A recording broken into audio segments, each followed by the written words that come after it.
அனைவருக்கும் தினம் ஒரு தகவல் சார்பாக இனிய வணக்கங்கள். இன்றைக்கி நம்ம பார்க்க போகிற பதிவு நாளை வந்திருக்கக்கூடிய சக்தி வாய்ந்த மாசி மாதத்தின் ரங்கப்பஞ்சமி. பௌர்ணமி முடிந்து வரக்கூடிய 5வது திதி தான் பஞ்சமி.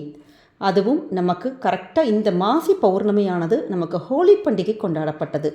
அப்படி அந்த ஹோலி பண்டிகை முடித்து 5வதாக வரக்கூடிய இந்த பஞ்சமி நாள் ரொம்ப விசேஷமான நாளாக நமக்கு வட இந்தியாவில் கொண்டாடப்படுதுங்க. நம்ம ஊர்லெலாம் கிராமப்புறத்தில் எப்படி மஞ்சள் தண்ணி ஊற்றி இப்படி விளையாடுகின்ற பழக்கங்கள் இருக்கோ அதே மாதிரி தான் நாளைக்கு வந்திருக்கக்கூடிய இந்த ரங்கப்பஞ்சமி நாள் அன்னைக்கு அந்த வண்ண வண்ண பொடிகள் இந்த ஹோலிக்கு வாங்கி வச்சுருப்பாங்க பார்த்திங்களா, அந்த பொடி இது எல்லாமே தண்ணீரில் கலந்து ஃபுல்லாக ஊற்றி ஃபுல்லாக மகிழ்ந்து அந்த ஹோலி பண்டிகையை சந்தோஷமாக நிறைவு செய்வாங்களாம். இந்த நாளில் நம்மளுடைய கஷ்டங்கள் எல்லாம் நீங்கணும், நல்ல வண்ணமயமான ஒரு வாழ்க்கை அமையணும்னு சொல்லிட்டு இறைவனை வேண்டிக் கொள்ளக்கூடிய ஒரு சக்தி வாய்ந்த நாளாக கருதப்படுது. அப்படிப்பட்ட இந்த ரங்கப்பஞ்சமி நாளில் நமக்கு பஞ்சமி திதி நாளை பொதுவாகவே வாராகி வழிபாடு தான். நம்முடைய வீடுகளில் செய்யக்கூடிய ஒரு எளிமையான ஒரு தாந்திரிக பரிகாரம் தான் தெரிஞ்சுக்க போகிறோம். ஏன்னா ஒவ்வொரு மாதம் வரக்கூடிய வளர்பிறை தேய்பிறை பஞ்சமியில் நம்ம இது மாதிரியான சின்னதான ஒரு தாந்திரிக பரிகாரம் அன்னை வாராகியை வேண்டி செய்கிறப்ப குடும்பத்தில் இருக்கக்கூடிய எல்லா விதமான பிரச்சனைகள், பணப்பிரச்சனை, மனப்பிரச்சனை, வேறு ஏதாவது கஷ்டங்கள் இருந்தால் இப்படி ஒட்டுமொத்த கஷ்டங்களுக்கும் ஒரு தீர்வு தரக்கூடிய ஒரு அற்புதமான ஒரு நாளாக தான் நாளைக்கு வந்திருக்கக்கூடிய ஒரு நாள் அமைஞ்சிருக்கு. அதனால் நாளைய தினம் நம்ம யாருமே தவறவிடக்கூடாது. பதிவுகளை பொறுத்துக்கு முன்னாடி நம்முடைய சேனலை நீங்கள் இப்போ வரைக்கும் சப்ஸ்கிரைப் பண்ணாமல் பார்த்துட்ருக்கீங்கன்னா கண்டிப்பாக சப்ஸ்கிரைப் பண்ணிக்கோங்க. அப்போ தான் எங்களுடைய எல்லா நல்ல நல்ல பதிவுகளுமே உடனுக்குடனே வரும். பக்கத்தில் இருக்கக்கூடிய பெல் பட்டனை மறக்காமல் கிளிக் பண்ணிக்கோங்க. இப்போ பதிவை பார்க்கலாம். நாளைக்கு வந்திருக்கக்கூடிய சக்தி வாய்ந்த மாசி மாதத்தின் ரங்கப்பஞ்சமி. பஞ்சமி நாளை பொதுவாக நமக்கு வாராகி அம்பாளுடைய வழிபாடு தான். பார்க்கறதுக்கு ரொம்ப உக்கிர வழிபாடு மாதிரி, உக்கிர தெய்வம் மாதிரி காட்சியளிக்கக்கூடிய அன்னை வாராகி நமக்கு என்ன கஷ்டங்கள் இருக்கோ, என்ன வரங்கள் வேணுமோ, நம்ம பக்கம் நியாயம் இருக்கும் பட்சத்தில், உண்மை இருக்கும் பட்சத்தில் ஒரு பிரச்சனை தீரணும்னா நம்ம சரணடையக்கூடிய தெய்வமே நம்ம வாராகி தான்.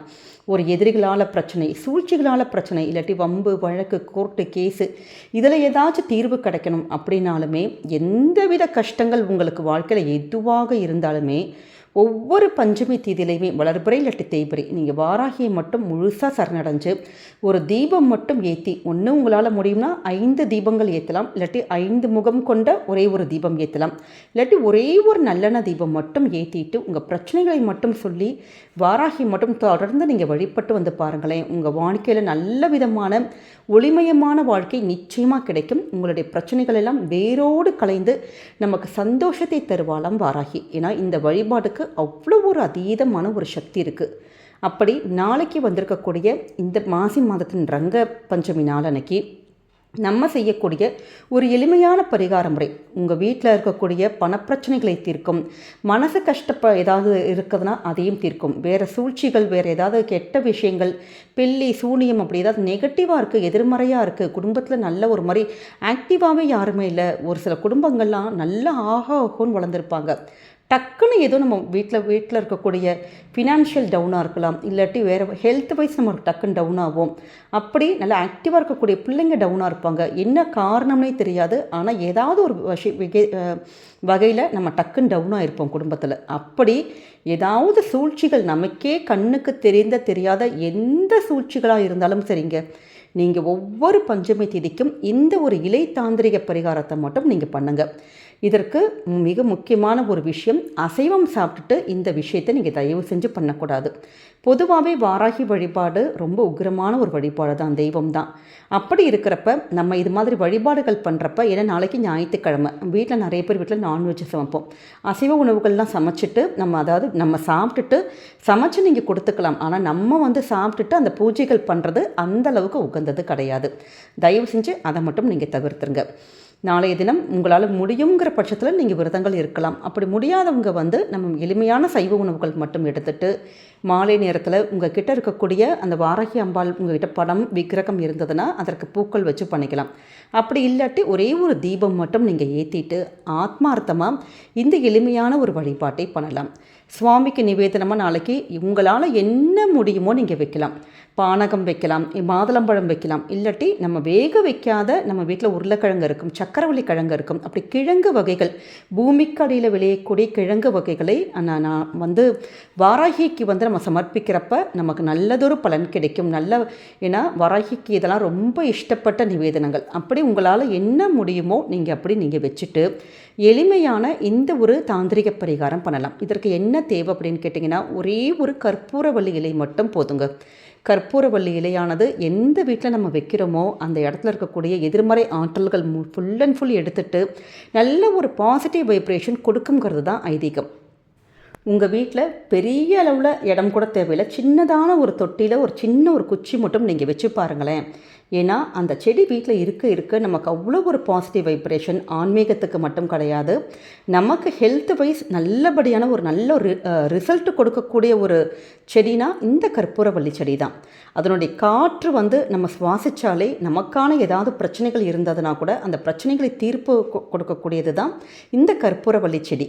அப்படிப்பட்ட சக்தி வாய்ந்த இந்த செடியிலேருந்து ஒரே ஒரு இலை மட்டும் நீங்கள் நாளை தினம் பறிச்சுட்டு அந்த இலை எடுத்து நல்லா கழுகி சுத்தப்படுத்திட்டு சின்னதான ஒரு பித்தளை தட்டில் வச்சுக்கோங்க. இல்லாட்டி தூபக்காலில் வைங்க, இல்லாட்டி அகல் விளக்கில் வைங்க. ஏன்னா நமக்கு இது ஒரு சின்னதான ஒரு தூப பரிகாரம் மாதிரி பண்ணுறோம். அப்போ டக்குன்னு கை சுட்டுக்கக்கூடாது. அதனால் தூபக்கால் இந்த சாம்பிராணி வைப்போம் பார்த்தீங்களா, அதில் நீங்கள் தாராளமாக வச்சுக்கலாம். அப்படி ஒரே ஒரு இலை, இதோடு கூட 5 மொட்டு உடையாத கிராம்புகள் நம்ம சமையலுக்கு வச்சுருக்கக்கூடிய அந்த டப்பாலிருந்தே நீங்கள் எடுத்துக்கலாம். இதுக்காக தனியாக வாங்கணுமா அப்படிங்கிற கட்டாயம்லாம் கிடையாது. ஆனால் அதோட மொட்டு மட்டும் உடையாமல், நிறைய இடத்துல வெறும் குச்சியாக இருக்கும், அப்படி இல்லாமல் மொட்டு உடையாத 5 கிராம்புகள் எடுத்துக்கோங்க. இதோடு கூட பச்சை கற்பூரம் நம்ம வீட்டில் பூஜை அறையில் வச்சு நம்ம உபயோகிக்க நமக்கு நல்லபடியான ஒரு பணவரவுக்கு என்னெல்லாம் தடைகள் இருக்கோ அந்த தடைகளை முறியடிக்கக்கூடிய ஒரு சக்தி பச்சை கற்பூரத்துக்கு இருக்குது. இந்த 3 பொருளையும் சேர்த்து ஒரே ஒரு தூப ஆராதனை மாதிரி நம்ம சுவாமிக்கு இப்படியே ஃபுல்லாக நீங்கள் காமிச்சிட்டு அந்த கற்பூரத்தை ஃபுல்லாக அந்த ஒரு புகையை வீடு ஃபுல்லாக எங்கெல்லாம் உங்கள் வீட்டோட மூளை முடுக்கு எத்தனை ரூம் இருந்தாலும் எல்லா ரூம்லேயுமே நீங்கள் அந்த வீடு ஃபுல்லாக நம்ம அப்படி காமிக்கிறதுனால, ஏன்னா பச்சை கற்பூரத்துலேருந்து வரக்கூடிய மனம், அதுக்கு அடியில் இருக்கக்கூடிய அந்த கிராம்பு இருக்குது பார்த்தீங்களா, அந்த கிராம்பு அப்படி எரிய ஆரம்பிக்கிறப்ப அதுலேருந்து ஒரு மனம் வரும். அதே மாதிரி தான் கற்பூரவள்ளி அந்த இலையும். இந்த 3மே சேர்ந்து என்ன பண்ணணும்னு கேட்டிங்கன்னா, நம்ம குடும்பத்தில் ஏதாவது கண்ணுக்கு தெரியாத என்ன எதிர்மறை விஷயங்கள் இருந்தாலும் அதை வெளியேற்றக்கூடிய ஒரு சக்தி இந்த ஒரு தூபத்துக்கும் இந்த ஒரு வாசனைக்கும் இருக்குது. அதே மாதிரி ஏதாவது பணவரவில் ஏதாச்சும் நமக்கு முட்டுக்கட்டைகள் பிளாக்ஸ் இருந்தால் அதை முறியடிக்கும். வேறு ஏதாவது ஒரு கஷ்டங்கள், நமக்கு ஏதாவது ஒரு காரிய தடைகள் இருந்ததுன்னா அந்த எல்லா விதமான தடைகள் பிளாக்ஸ் அதை முறியடிக்கக்கூடிய ஒரு சக்தி இந்த ஒரு தூப ஆராதனைக்கு இருக்குங்க. அதனால் இதை முழுக்க வீடு ஃபுல்லாக எல்லா இடமும் காமிச்சு, இப்போ சப்போஸ் பச்சை கற்பூரம் அதில் சீக்கிரமாக தீந்துருச்சு, ஆனால் கிராம்பு இன்னைக்கு அறியாமல் அப்படியே இருக்குது அப்படின்னா கொஞ்சம் கூட எக்ஸ்ட்ராவாக நீங்கள் போட்டுட்டு கொஞ்சம் நிறைய ஃபுல்லாக எல்லாம் வீடு சுற்றி நீங்கள் ஃபுல்லாக அப்படி காமிக்கலாம். இப்போ பச்சை கற்பூரம் கம்மியாக தாமா இருக்குது, அப்போ கட்டி கற்பூரம் சேர்த்துக்கலாமான்னா தாராளமாக நீங்கள் கொஞ்சம் கட்டி கற்பூரமும் சேர்த்துக்கலாம். இப்படி அந்த புகையானது நமக்கு, அதாவது கற்பூரம் எரிஞ்சதுக்கப்புறம் கூட அந்த கிராம்புலேருந்து வரக்கூடிய அந்த மனமும் அந்த இலையிலேருந்து வரக்கூடிய மனமும் நம்ம வீட்டில் அப்படியே இருக்க நமக்கு நல்லபடியான ஒரு பாசிட்டிவ் வைப்ரேஷன், நேர்மறையான விஷயங்கள் எல்லாமே குடும்பத்தில் நடக்க ஆரம்பிக்கும். காரியத்தடைகள் விலகும், அந்த பணத்தடைகள் எல்லாம் விலகி குடும்பத்தில் நல்ல பணம் புரண்டு கையில் என்றைக்குமே பணம் இருக்கக்கூடிய ஒரு சூழல் வாய்ப்புகள் நிச்சயம் உருவாகும். எளிமையான விஷயம்தான். நாளைக்கு நீங்கள் ட்ரை பண்ணி பாருங்கள், உங்கள் வாழ்க்கைக்கு நல்லதே நடக்கும். நம்முடைய கமெண்ட் செக்ஷனில் ஓம் வாராகி தாயை போற்றி அப்படிங்கிற அற்புதமான மந்திரத்தை பதிவிடுங்க. அன்னை வாராகியுடைய அருள் உங்களுக்கும் உங்கள் குடும்பத்துக்கும் என்றைக்கும் பரிபூர்ணமாக கிடைக்கும். இந்த பதிவு நீங்கள் பார்க்குறதோடு மட்டும் இல்லாமல் உங்களுக்கு தெரிஞ்ச ஃப்ரெண்ட்ஸ் அண்ட் ஃபேமிலி மெம்பர்ஸ்க்கும் ஷேர் பண்ணுங்கள், அவங்களும் இதை பார்த்து பயன்பெறட்டும். நம்முடைய சேனலை நீங்கள் இப்போ வரைக்கும் சப்ஸ்கிரைப் பண்ணாமல் பார்த்துட்ருக்கீங்கன்னா கண்டிப்பாக சப்ஸ்கிரைப் பண்ணி உங்களுடைய ஆதரவுகள் சப்போர்ட்டுகள் எங்களுக்கு என்றைக்குமே கொடுக்கணும். மீண்டும் ஒரு நல்ல பதிவில் சந்திக்கிறோம். நன்றி, வணக்கம்.